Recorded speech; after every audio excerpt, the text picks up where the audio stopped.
Warm welcome to Revenge of Love Tales. We appreciate each one of you being here. Before we begin, we'd love to know which corner of the globe are you watching from. Share with us in the comments. Now let's dive into today's story. I'm an 18-year-old young man, and throughout my life, my parents held exceedingly high expectations for me. They saw me as a representation of their status in society and aimed for me to excel in every aspect. From my earliest years, I felt the weight of their demands as they pushed me to achieve straight A's, win awards, join clubs, engage in sports, and participate in various volunteer activities. My life seemed to be meticulously planned from the moment I entered kindergarten. They insisted that I pursue a course I despised at a prestigious university of their choosing. Their motivation wasn't driven by my future success or financial stability. Instead, it was all about showcasing me their accomplishment. Throughout my 18 years under their roof, they displayed no interest in my passions, hobbies, or dreams. They never bothered to inquire about my opinions, feelings, or thoughts. Concepts like freedom, privacy, and respect were nothing more than distant dreams in my life. In summary, my parents exerted complete control over every facet of my existence. They imposed strict academic standards, leaving me with no semblance of a social life. They made me dedicate countless hours to studying, even on weekends and holidays. Tutors and coaches were constantly monitoring my progress and skill development. Any mistake or failure resulted in harsh punishments, including public shaming in front of relatives. And the few friends I had upon graduating from high school, my parents compelled me to apply for the course and university they had predetermined. They framed it as my sole option, denying me any say in the matter. They stressed that following their plan and making them proud was my duty and obligation, threatening severe consequences if I couldn't gain admission easily. They openly stated that university admission held more significance to them than my well-being and life itself. My worth and gratitude were measured solely by my ability to secure admission. Unfortunately, their chosen course didn't align with my passion for the arts, which they were entirely unaware of when they discovered this. Their anger and disappointment were palpable. They accused me of squandering their time, money, and efforts, and claimed that I had shattered their reputation, hopes, and dreams. They treated me as though I were a criminal, with my father labeling me a failure and a disgrace. Their repercussions they had threatened soon became a reality. As soon as they learned of my failure to gain admission, they disowned me and banished me from their lives. They handed me the keys to an old dilapidated van and instructed me to leave, expressing their desire never to see or hear from me again. In that moment, it became evident that my parents had severed all ties with me. I didn't attempt to explain, apologize, or plead my case. Instead, I simply climbed into the van and drove away, uncertain of my destination and feeling a mix of hurt, anger, and betrayal. I also experienced an overwhelming sense of freedom and relief, finally liberated from the oppressive grip of my parents. I roamed the streets in search of a place to rest and sleep, eventually stumbling upon a campground, where I encountered a group of individuals living in RVs and vans. They extended a warm and friendly welcome, inviting me to join their bonfire and barbecue gathering. As we shared our stories, I confided in them with the unvarnished truth about my situation. In return, they offered empathy and shared their own experiences of leaving behind homes, jobs, or relationships for various reasons. Each had a unique story to tell, some fleeing from something, others chasing dreams, and a few simply seeking new horizons. Nevertheless, they all shared a common theme. They were living life on their own terms. Their acceptance and sense of value provided me with a newfound sense of belonging. Over the course of the next month, we sucked together, enjoying adventures and exploring the local area. We hiked, fished, swam, and indulged in games, all while engaging in lively conversations, laughter, songs, and dances together, whirlished in food, drinks, relaxation, and mutual support. We also pulled our resources to tackle practical challenges like vehicle repairs, resource hunting, making plans, and ensuring our safety. Moreover, this newfound community helped me recognize the toxicity of my parents' behavior and encouraged me to pursue my interests and passions. They wholeheartedly supported my quest to find my own path and goals, inspiring me with their tales of overcoming adversity to achieve success. That month spent with them was truly transformative. However, during this period, my parents made no effort to reach out to me. The sole family member I had contact with was my grandmother. But my parents had cautioned me not to reveal my homeless situation to her, leading me to fabricate stories about my well-being. My grandmother had always held a special place in my heart, being the only family member to treat me with kindness and respect she showed me.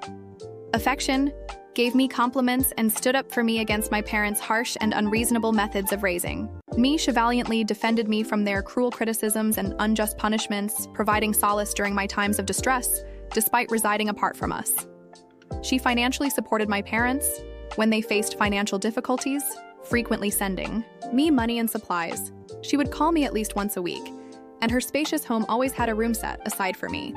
She had urged me on multiple occasions to move in with her and was well aware of my passions, offering unwavering encouragement and compliments. For who I was, she never missed an opportunity to boost my confidence, acknowledging my intelligence, talents, and handsomeness. She recognized my potential and was willing to help me seize opportunities. Her love for me was unconditional, a stark contrast. To my parents, who would often deceive her about my health and misappropriate harmony, they eagerly awaited her inheritance, planning their retirement, around the belief that they would receive a substantial sum of money and property from her before expelling me from their lives. My father had issued a stern warning, insisting that I mustn't divulge anything to my grandmother, knowing full well that she would stand by my side. I chose to withhold the truth from my grandmother because I didn't want to burden her with the knowledge that my parents had disowned me. I didn't disclose the fact that they had forced me out of their house, providing me with an old van and cutting off all contact with me. I kept out this deception, not only due to my father's threats, but also because I wanted to shield her from worry, knowing that she was elderly and frail. When my grandmother would call, I continued to lie about my well-being out of love for her.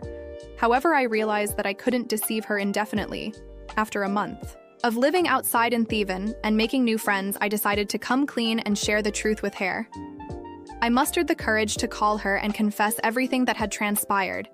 By the end of our conversation, tears were streaming down my face, and my grandmother too was weeping.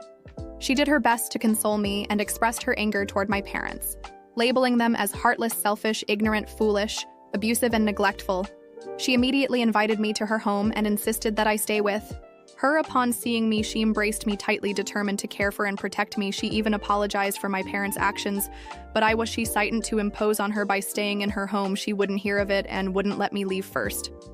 She contacted her lawyer and updated her will, naming me as the sole heir to all her property. She then called my father and informed him that she had learned about everything.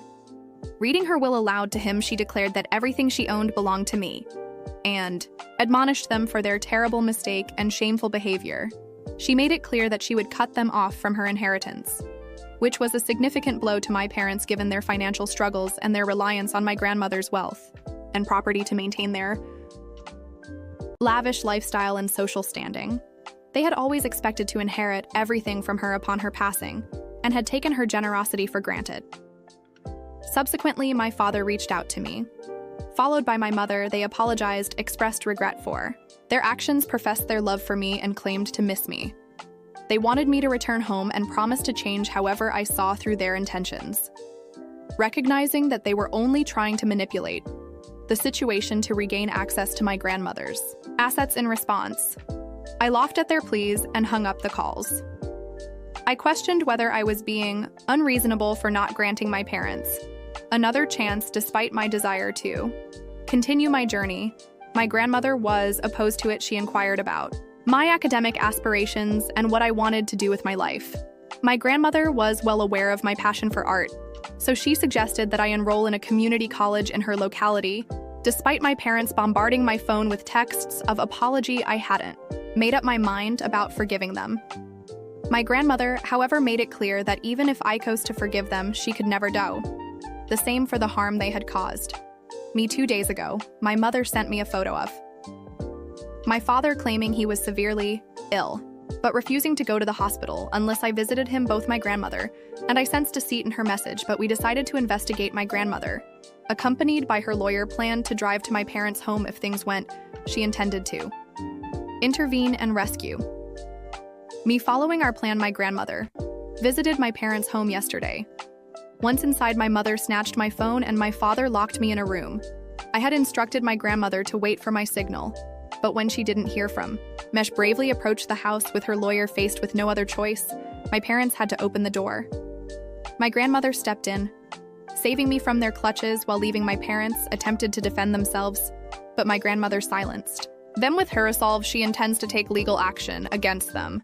I've decided to cut them out of my life completely. I'm fortunate to have a grandmother like her by my side. Many people dealing with toxic parents have no escape, but I am grateful. 2. Have her support, I will take care of. She's a precious gem. Hey everyone, I'm contemplating something regarding my cheating fiancé, and I'm seeking your input on whether I'm in the right.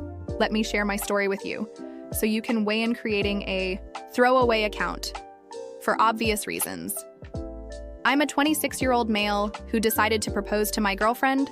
Of 4 years, a 24-year-old woman, I popped the question 6 months ago, believing that marriage was the natural next step after our healthy 5-year relationship. I was financially stable and confident in my ability to provide for us. However, my perception of our relationship crumbled when I proposed. My girlfriend is incredibly social and active on social media. As I was taking pictures of her with the engagement ring, I noticed notifications from a guy popping up on her phone. Curious, I discreetly checked the messages and discovered that she was cheating on me.